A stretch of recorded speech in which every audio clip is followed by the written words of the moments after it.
शिक्षक वृंद आणि माझ्या देश बांधवांनो, आज मी तुमच्या समोर नेताजी सुभाषचंद्र बोस म्हणून बोलत आहे. माझा जन्म एका गुलाम देशात झाला, जिथे प्रत्येक भारतीयाला अन्याय, अपमान व दडपशाही सहन करावे लागत असे.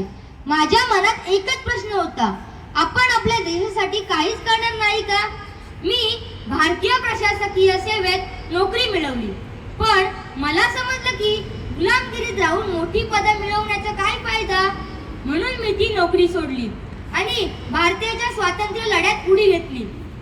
माझा विश्वास होता, स्वातंत्र्य मागून मिळत नाही, तो मिळवावं लागतं. म्हणूनच मी आझाद हिंद फौज स्थापन केली आणि भारत मातेच्या स्वातंत्र्यासाठी रणांगणात उतरलो.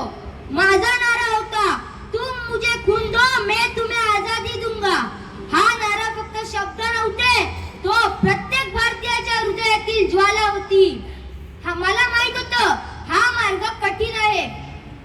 त्याग, संघर्ष आणि बलिदान कधीच वाया जात नाही. माझ्या प्रिय विद्यार्थ्यांनो, आज आपला देश स्वतंत्र आहे, पण देशाला घडवण्याची जबाबदारी आता तुमच्यावर आहे. तुमचं शस्त्र म्हणजे शिक्षण, शिस्त आणि प्रामाणिकपणा. या शस्त्रांनीच तुम्ही देशाला शक्तिशाली बनवू शकता.